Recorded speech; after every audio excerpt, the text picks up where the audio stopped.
Hai, selamat datang di YouTube channel podcast CSR dan kali ini aku akan menceritakan kisah 1 KM. Mama, suara remaja putri usia 17 tahunan. Tubuhnya lunglai di atas aspal setelah terlempar keluar dari pintu mobil yang terlepas akibat benturan yang begitu keras. Dengan sekuat tenaga, gadis itu berusaha merayap di antara puing-puing yang berserakan. Pandangannya sedikit kabur, sebab ada darah yang menetes lalu menggenangi satu matanya. Hanum, kamu gak apa-apa sayang? Dari dalam mobil yang ringsek, dengan posisi terbalik, ada seorang wanita dengan kondisi yang tak kalah memprihatinkan, terduduk di belakang kemudi. Tubuhnya lekat, menempel di kursi dengan posisi kepala di bawah, menyentuh atap mobil. Mama, sakit ma, aku sakit. Gadis itu terus memegangi rambutnya yang basah oleh darah. Iya, darah yang berasal dari luka di kepalanya. Sabar sayang, tunggu mama dulu. Hanum. Wanita di dalam mobil pun tampak berusaha melepaskan diri dari jeratan sabuk pengaman yang terkunci. Menuruti titah sang ibu, gadis berambut panjang itu merayap menepi. Bersandar ia pada trotoar jalan sambil menahan nyeri di sekujur tubuh. Jalanan jam 11 malam kala itu sangat sepi. Tak ada seorang pun yang bisa dipintai pertolongan. Satu-satunya kendaraan lain yang mereka lihat adalah sebuah minibus bercat hitam yang telah menabrak mobil sedan yang mereka kendarai hingga tergelincir dan terbalik seperti sekarang. Tak lama kemudian, tiba-tiba asap mengepul dari mesin mobil. Mama ada asap. Cepat keluar, Ma. Cepat. Teriak Hanum pada ibunya yang kian panik. Dan dalam hitungan detik kemudian, mobil meledak. Mobil itu meledak menciptakan suara gaduh. Asap dan api membumbung tinggi.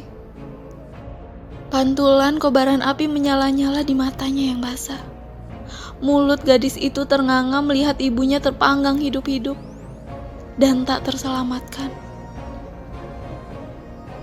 Lalu, semua menjadi gelap. Hari ke-40. Namun, nyeri di relung hati mereka yang kehilangan seolah masih saja basah berdarah. Menjelma bening air mata yang menetes tiada henti. Tumpah tak berpenghalang. Mama.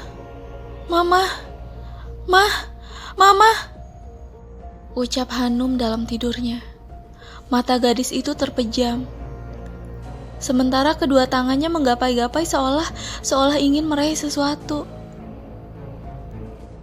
Sandi, sang ayah yang tertidur di atas sofa ruang tengah rumah mereka, terbangun saat mendengar suara dari arah kamar sang anak. Dia pun bergegas, berlari menujunya. Hanum, sayang. Hanum. Sandi pun berusaha membangunkan Hanum. Seketika Hanum mengerang seraya membuka mata. Wajahnya pucat dengan retina yang memerah. Barangkali lelah karena terus-menerus menumpahkan air matanya. Sandi pun segera meraih tubuh putrinya dengan sesak perasaan iba. Ya, Mama. Ya, tadi Hanum. Sayang, Mama sudah sama Tuhan. Kembali terseduh Hanum dalam pelukan sang ayah. Satu-satunya orang tua yang ia miliki sekarang.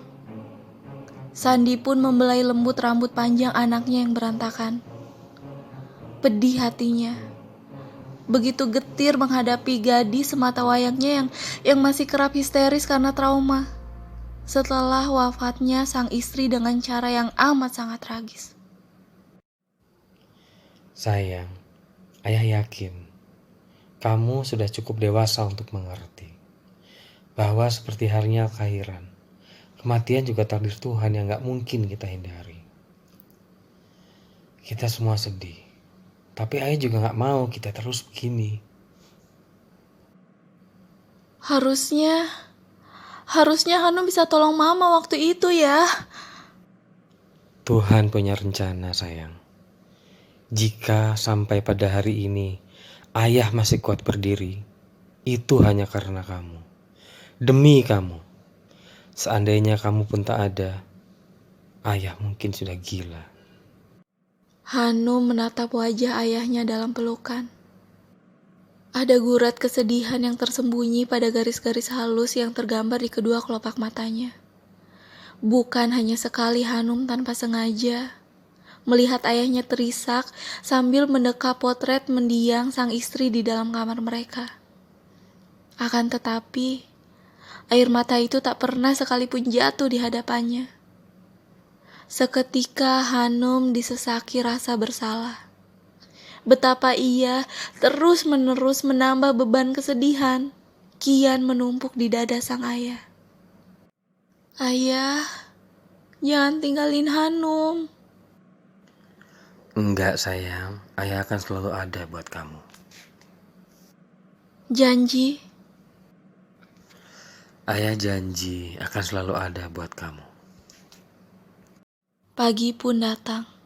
Tanpa sempat lagi anak dan ayah itu terlelap. Mereka terus terjaga hingga waktu mengharuskan keduanya beranjak dari perundungan panjang. Menggantikan peranan sang istri yang telah tiada.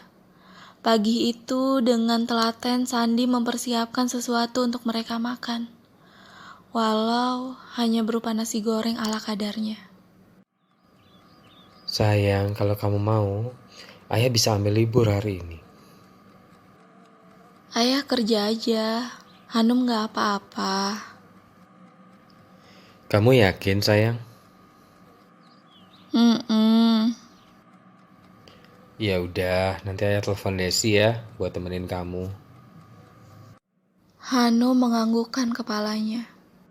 Sandi menatap gadis belia di hadapannya. Sepertipun luka-luka yang hampir mengering sempurna di beberapa bagian tubuhnya. Lelaki itu berharap kesedihan dan duka di hati Hanum bisa lekas sembuh. Walau tak mungkin bisa hilang sepenuhnya. Setelah selesai dengan sarapannya, Sandi pamit untuk pergi bekerja. Hanum pun mengantarkan sang ayah hingga ke pagar rumah. Lalu segera menutup pagar rumah setelah mobil yang dikendarai lelaki itu berlalu. Bukan pilihan yang menyenangkan bagi Sandi. Setiap kali harus meninggalkan Hanum seorang diri di rumah, dengan kabut duka masih membayangi kehidupan mereka. Namun hidup harus terus berjalan. Ada banyak tanggung jawab yang masih harus lelaki berperawakan jangkung itu kerjakan. Terlebih lagi, ia tak ingin tampak lemah di hadapan sang anak. Atas tragedi yang telah mematahkan hati dan merenggut nyawa wanita yang amat dicintai. Hanum menjatuhkan dirinya ke atas sofa empuk di ruang televisi. Kedua matanya pun menyapu setiap sudut rumah yang sepi. Berbagai perabotan rapi tertata di tempatnya masing-masing. Tak ada yang berubah. Termasuk sebuah bingkai besar yang tertempel pada dinding di hadapannya. Berisikan potret keluarganya saat masih lengkap. Mereka tampak bahagia. Untuk beberapa saat, gadis itu terdiam. Kembali larut dalam renungan. Bahwa semenyakitkan apapun yang terjadi adalah takdir Tuhan. Sang ibunda telah tenang di sisinya. Tak sepatutnya lagi ditangisi. Walau tak pernah mudah untuk dihadapi. Hanum menghirup nafas dalam-dalam hingga memenuhi rongga paru-paru. Kemudian, dia pun berandai-andai. Seolah segala kesedihan akan ikut terbawa karbon dioksida yang ia hembuskan ke udara. Lepas, ikhlas. Sesuatu yang terus ia coba sejak hari pertama kejadian naas itu menimpa. Hanum mencoba mengalihkan diri dengan menonton televisi. Berkali-kali gadis itu menekan remote, mengganti tayangan pada layar datar di hadapannya. Tak ada yang menarik. Sesaat kemudian, gadis itu terusik. Ada suara gagang pintu yang bergerak. Seolah ada yang sedang berusaha membukanya. Tanpa berpikir macam-macam, ia bangkit dari duduknya untuk memastikan apa yang ia dengar. Ayah pulang lagi.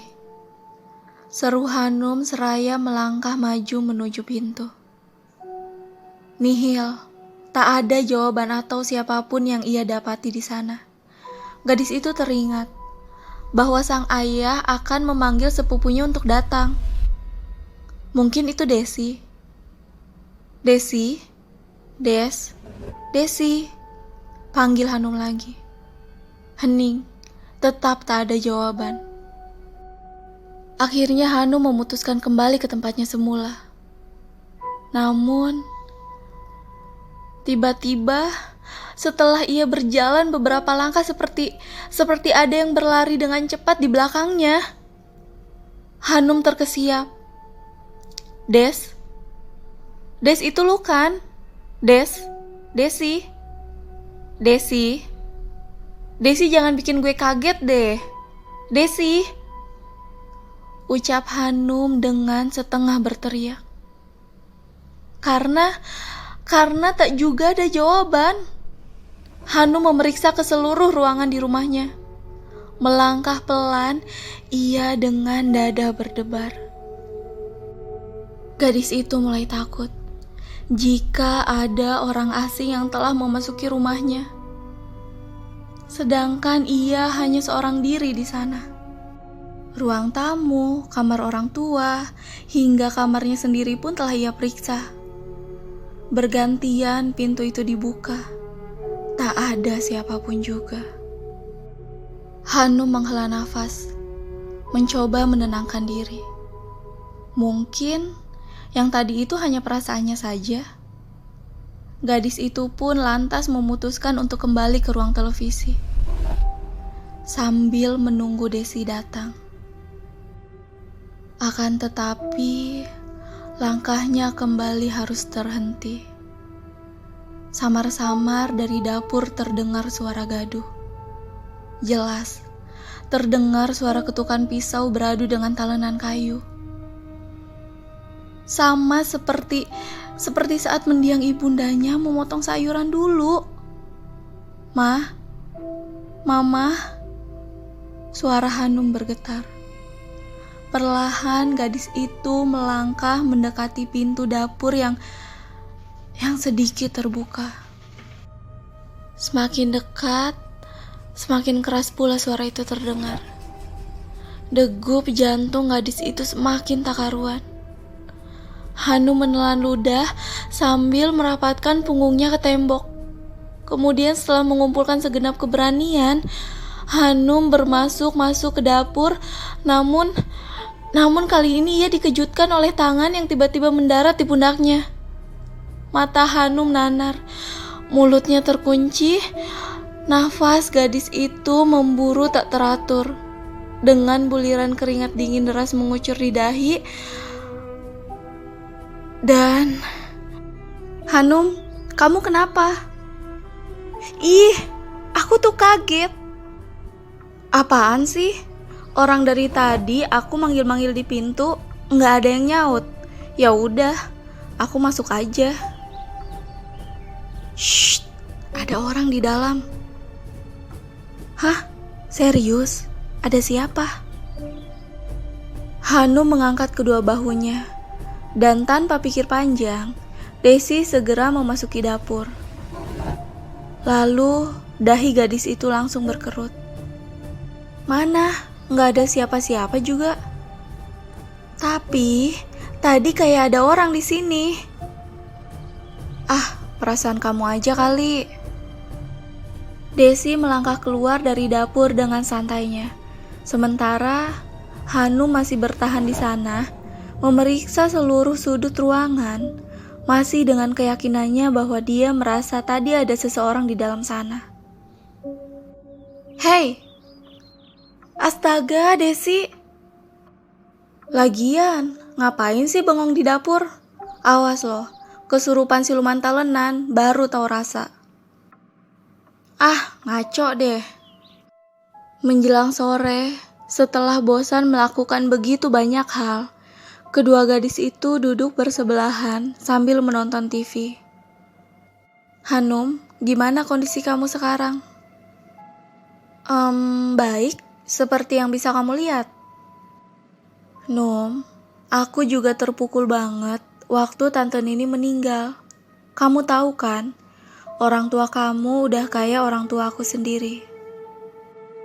Aku gak bisa bayangin kalau aku jadi kamu, Num. Gak usah dibayangin, Des. Berat. Kamu atau bahkan Dilan sekalipun gak akan kuat. Ya ilah, Num. Dilan udah basi. Udah gak bisa diangetin lagi. Hanum pun tertawa terbahak-bahak mendengar ucapan Desi. Nah, gitu dong ketawa. Sedihnya jangan lama-lama. Balik lagi ya kayak Hanum yang dulu.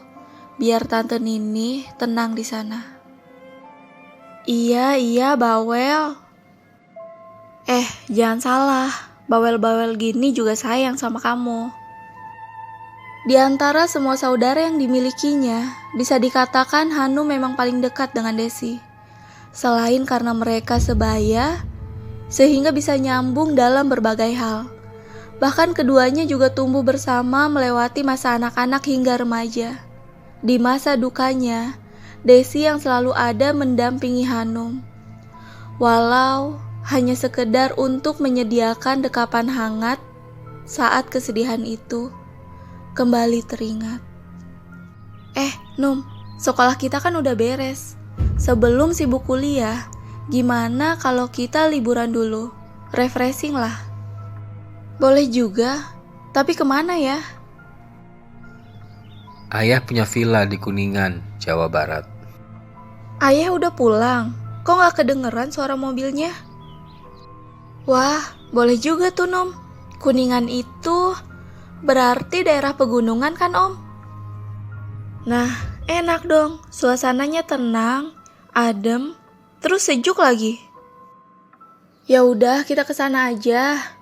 Tapi ayahku gak pernah cerita punya villa di luar kota. Tahu gitu kan, dari dulu kalau libur kita ke sana. Sekarang sudah saatnya. Kedua gadis itu saling melirik heran. Mereka seolah merasa ada yang aneh, tetapi entah apa. Desi langsung mengajak Hanum ke dalam kamar untuk bersiap-siap. Dan saat akan memasuki kamar Hanum, keduanya mendengar suara pintu diketuk. Hanum, denger deh. Kayaknya ada tamu tuh. Ya udah, kamu beres-beres dulu bajunya. Aku mau buka pintu dulu ya. Namun, alangkah terkejutnya Hanum saat pintu dibuka. Gadis itu mendapati sang ayahnya yang tengah berdiri di sana. Padahal baru saja mereka bertemu dan mengobrol. Loh, ayah? Kok ayah bukannya tadi? Lama sekali buka pintunya. Kalian lagi apa sih di dalam? Om Sandi? Kok Om muncul lagi dari depan? Memangnya Om mau masuk dari mana lagi, Des? Kamu ini ada-ada aja. Tapi tadi Kalian kenapa? Kok lihat ayah kayak lihat hantu gitu? Enggak ya, enggak ada apa-apa. Tapi Num, tadi yang di sana, ayah kan katanya punya villa di Kuningan. Kamu tahu dari mana ayah punya villa di sana? Loh, tadi kan Om yang dulu kan ayah pernah cerita. Masa lupa? Ya, ayah. Iya sayang, ayah ada villa di Kuningan. Kenapa memangnya? Kita ke sana yuk. Setelah kelulusan kan, aku belum sempat liburan. Lagi pula, di sana aku bisa menenangkan diri. Iya boleh. Nanti ayah telepon orang yang biasa bantu beres-beres di sana. Tapi kamu harus janji satu hal ya. Janji apa? Sepulang dari sana, kamu gak boleh sedih lagi ya. Hanum pun mengangguk pelan, lalu didekapnya tubuh sang ayah dengan sangat erat. Di dalam kamar Hanum, kedua gadis itu tengah sibuk mempersiapkan kepergian mereka esok hari. Ini gak masuk akal, Num. Kamu lihat sendiri kan, Om Sandi tadi lagi ngobrol sama kita di teras belakang. Terus, kok tiba-tiba dari pintu depan? Om Sandi kan bukan amuba yang bisa membelah diri. Aku juga gak ngerti. Tapi ya udahlah. Yang penting besok kita liburan. Jangan-jangan tadi yang bareng sama kita. Udah. Jangan ngomong terus. Bantuin aku berkemas nih. Maaf ya sayang, ayah gak dapat izin dari kantor. Jadi gak bisa ikut kalian. Iya, gak apa-apa ya. Hei, jangan cemberut dong, anak cantik ayah. Nanti di sana ingat ya sama janjinya. Iya, ayah. Nanti ada supir yang namanya Pak Kosim kesini. Dia yang akan antar kalian sampai Kuningan. Ya udah, ayah berangkat dulu ya. Hati-hati nanti di sana. Kalau sudah sampai, cepat kirim kabar. Iya, ayah juga hati-hati ya. Hanu mencium tangan ayahnya, lalu mengantar ayahnya sampai ke depan rumah dan menutup pintu setelah lelaki itu pergi. Sementara Desi tengah asik melakukan selfie di kamar sepupunya, mengabadikan momen sebelum mereka pergi berlibur. Dengan mengenakan topi pantai warna biru tua yang melingkar di kepalanya, gadis itu menebar senyum, bergaya di depan lensa. Satu tangan Desi terangkat ke atas, membidikan kamera ke arahnya. Senyumnya merekah, serekah cuaca siang yang cerah. Namun, ada yang aneh di tampilan layar handphonenya. Sekilas, seperti ada sosok wanita berambut panjang hingga menutupi wajah, berdiri tepat di belakangnya. Seketika Desi menoleh, tapi tak ada siapapun di sana. Ia hanya seorang diri di dalam ruangan itu. Desi menggenggam erat handphonenya dengan kedua tangan yang gemetar di dadanya. Wajah gadis itu memucat. Bulu tengkuknya meremang. Bulir keringat mulai bercucuran di dahi. Desi tersentak saat tiba-tiba sebuah sentuhan mendarat di lengannya. Ia menjerit ketakutan.